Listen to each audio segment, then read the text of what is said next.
Bon, laissons ça de côté pour l'introduction à la projection de Paul Sanva. Pour revenir au film antérieur, tu as souvent cité Godard qu'il ne fallait pas faire des films politiques, il faut faire des films politiquement. C'était visiblement déjà le cas de Jonas, et ça n'a pas empêché le film du tout de trouver son public. Oui, non, ça voulait dire simplement, et Godard, tout ce qu'il a dit a toujours été, on devrait faire un petit livre là-dessus, toutes les petites phrases de Godard sont magnifiques, hein, je vais en citer une ou deux. Non, il disait simplement, à l'époque, il y avait un conflit entre ce qu'on appelait le film politique, c'est-à-dire, c'est un cinéaste que j'aime bien par ailleurs, mais on l'attaquait beaucoup à l'époque, c'était Costa Gravas.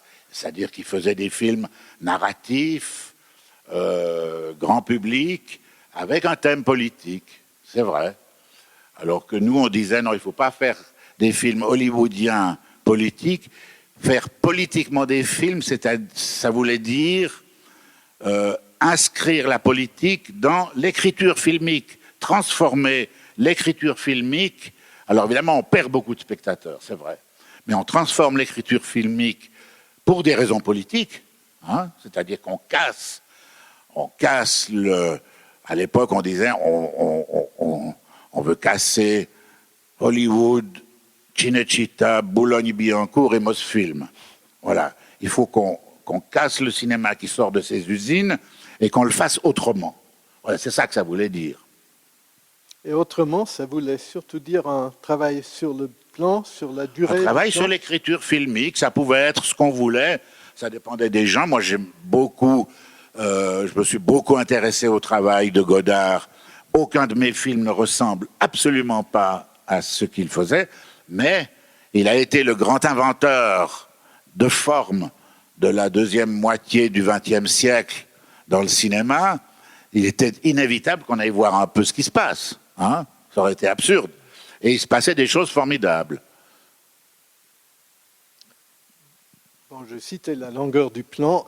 Évidemment, c'est un moyen parmi d'autres. Non, mais c'est vrai que le travail sur la durée a été une des plus grandes conquêtes de la modernité, qui est apparue. Alors on pourrait dire aussi que les films d'Eisenstein sont modernes, bien sûr, mais la modernité dans le cinéma, à l'époque où on vivait nous, on pourrait l'adapter avec, je ne sais pas, à bout de souffle, disons, pour les gens de langue française. Hein, c'était ça le début. Puis ensuite, il y a eu des gens comme Antonioni, Bresson, etc. Et c'est vrai qu'on a vu que la façon la plus intéressante de casser l'écriture narrative traditionnelle, c'était de travailler sur la durée des plans. Voilà, c'était une façon, il y en avait d'autres. Il y a cette phrase dans ton livre que le plan, c'est que l'on doit regarder, c'est le regard sur quelqu'un ou quelque chose, et cela demande un peu de temps. Donc, tu dis, c'est la modernité. Aujourd'hui, on a parfois l'illusion de croire que c'est moderne de faire un montage haché où tu n'as même pas le temps de regarder le plan. Ah non, moi j'ai vu l'autre soir un film. Ouais, non, bah ça c'est la post-modernité, mais qui n'existe pas. Ce sont des petites modes, en fait, qui sont issues de deux choses, du clip et de la publicité, qui sont les deux choses les pires qui existent dans le monde de l'image. Les clips et la publicité. Et maintenant, effectivement, il y a des gens qui racontent des histoires en faisant du haché menu. Et j'ai vu un film l'autre soir, il n'y a pas un plan qui dure plus que 2 secondes, et on ne voit absolument rien. Hein? Alors je ne comprends pas très bien. Mais c'est ça qui marche, paraît-il. Parce qu'on a habitué le public, effectivement, à lui faire voir cette imagerie nouvelle qui était le clip et la pub. Et pour continuer la citation, tu écris qu'il y avait dans chaque plan une trace même infinie de beauté. Et je pense que ça, c'est une notion assez importante quand même pour ta manière de concevoir le cinéma. C'est la beauté qui est politique. La beauté, c'est ce qui résiste toujours. Ouais. Alors on peut dire que la beauté... Aujourd'hui, alors qu'il n'y a plus de politique dans le cinéma, où il y a plus de... où il y a vraiment un acharnement à exclure l'idée du cinéma, ou les idées du cinéma, c'est vrai que ce qui résiste le mieux, c'est la beauté. Ça restera toujours. Dans Paul Saint-Va, il y a un proverbe ouzbek qui dit « Quand tout est détruit, mets-toi à la quête du beau ». C'est vraiment un proverbe ouzbek ou tu l'as inventé? Non, c'est un problème ouzbek. On l'a pas. Non. Ça pourrait être de toi. Non, mais c'est un problème ouzbek. Les Ouzbeks ont raison. Oui. Et cela demande un peu de temps, donc tu dis, ça veut dire que tes films ont aussi parfois une certaine lenteur. Oui, j'adore la lenteur. C'est ma vitesse préférée, comme je dis. Non, c'est-à-dire faire du cinéma. La mise en scène de cinéma, c'est mettre des corps dans du temps et de l'espace.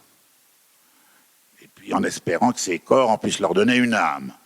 Mais je veux dire, des corps dans du temps et de l'espace, ça demande qu'on travaille très fort l'espace, le cadre et le temps. Ce qu'aujourd'hui on ne fait plus du tout parce que le temps est complètement massacré, l'espace n'existe plus puisque la caméra va dans tous les sens, etc. Et qu'au bout de 2 secondes on coupe le plan. Mais pour moi ça a été ça, Donc c'est vrai que je le dis là dans le bouquin, il y a plusieurs sortes de caméras. Il y a la caméra œil de bœuf, c'est celle qui regarde bêtement le monde. Il y a la caméra attrape-mouche, c'est celle qui attrape les mouches comme ça, on ne voit plus rien. Et il y a la caméra regard. Et pour moi, la caméra, c'est pas du tout un personnage de film qui court avec les protagonistes et les personnages, c'est le travail du metteur en scène qui doit regarder le monde et les gens. Voilà. Et ça prend un peu de temps. Et tu pars justement des gens, des personnages que tu crées, même pour écrire un scénario, comme tu l'expliques dans ton livre. Oui, mais je ne suis jamais parti d'une histoire, parce que je n'aime pas raconter des histoires, et j'ai aucune imagination romanesque. Je pars toujours de personnages. Alors souvent on m'a demandé, je ne sais pas, des jeunes cinéastes dans des écoles de cinéma, on m'a dit on a des idées, mais on n'arrive pas à les écrire parce qu'on ne sait pas écrire. Je lui dis, comment tu ne sais pas écrire? Tu as été à l'école primaire, tu as appris à écrire, écris ton histoire. Le cinéma, scénario, c'est pas de la littérature.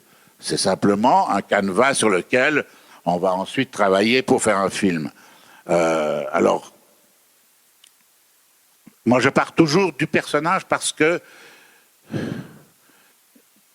j'aime pas trop les histoires. Si, j'aime bien qu'on m'en raconte. Et quand le film est beau, je suis très heureux. J'aime bien qu'on m'en raconte, mais moi, je ne sais pas les raconter, je n'ai pas envie de les raconter. J'ai toujours un désir de personnage très fort. Alors, à partir du moment, c'est ce que je disais à ces jeunes gens, à partir du moment où le personnage existe très fort en toi, dans ta tête, dans ton cœur, dans tes tripes, etc., et que tu as de bonnes raisons de faire qu'il existe, parce que tu as envie de le faire vivre dans un film. Alors, tu vis un peu avec ce personnage, tu dors, tu rêves à lui la nuit, etc. Tu vis avec ce personnage. Quand tu sens qu'il existe très fort, et il doit avoir de bonnes raisons pour toi d'exister, ce personnage, il fait quelque chose, il va faire quelque chose. N'importe quoi, ça peut être n'importe quoi, mais il va faire quelque chose, et dans le petit bout de destin que tu lui choisis, où il fait quelque chose, il va rencontrer des gens. Il va rencontrer 2, 3 personnes. Il dit, tu croises les fils de ces petits bouts de destin, et puis le scénario, il est terminé. Tu n'as plus qu'à le tourner. Godard disait très bien, les scénarios, il faut les écrire après le tournage. Hein? On ne peut pas écrire avant, on n'a pas vu. Hein? Bon, lui, il va toujours un peu à l'extrême dans ses boutades. Donc tu as ces personnages et tu pars de ces personnages pour en faire un film. On sent toujours l'amour que tu as pour tes personnages. Jamais, je crois, dans tes films, il y a un personnage de quelque importance qu'on J'ai regarde. jamais de méchant dans mes films. Oui, de méchant. Non, mais même les autres. Disons, le représentant de la banque dans bon, Jonas, il est plutôt sympa. C'est anecdotique. Ridicule, mais sympa. Mais en même temps, donc, tu crées une certaine distance. C'est l'amour pour tes personnages ne signifie point du tout que tu nous invites à nous identifier. Non, non, pas du tout. Non, non, il ne faut pas s'identifier aux personnages. Pour moi, tous les films, dans ce sens-là, sont des films d'amour. C'est-à-dire, si mon personnage, je ne l'aime pas, j'ai aucune raison de passer une année avec lui. Hein. Il faut donc que je l'aime.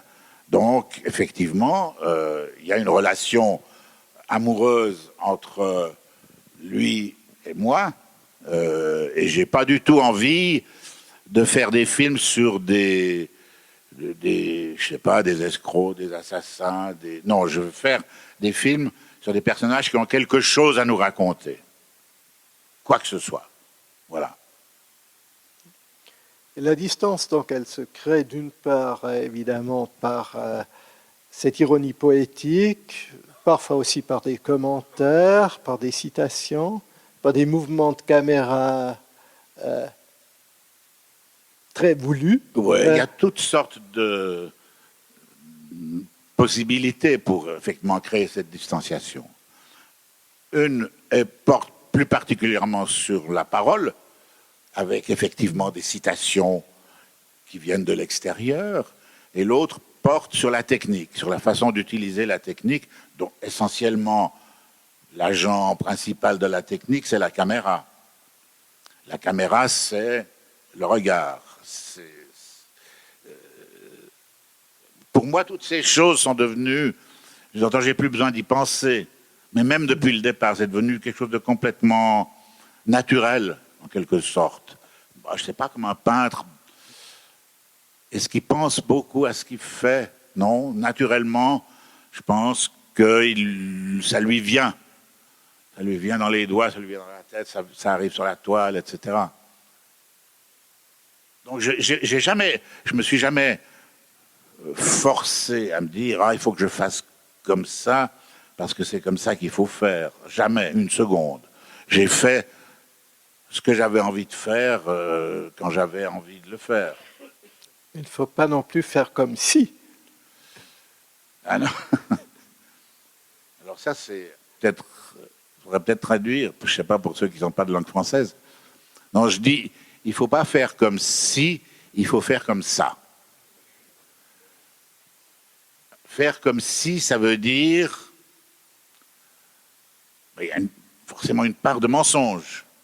On fait semblant. On n'y croit pas. Si on fait comme si. Mais si on fait comme ça, le comme ça veut dire, c'est l'évidence. Pour toi. Ça peut être tout à fait autre chose pour quelqu'un d'autre. Le comme ça, c'est lorsque tu auras cherché, réfléchi à ton métier, à ton travail de cinéaste, que tu auras trouvé un chemin. Ce chemin, c'est l'évidence, c'est le comme ça. Et tu dois suivre ce chemin. Voilà, moi c'est ce que j'ai essayé de faire.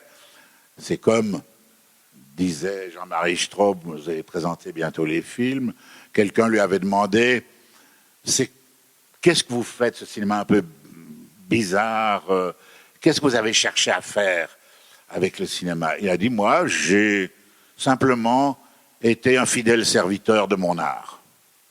Voilà. Je peux en dire autant.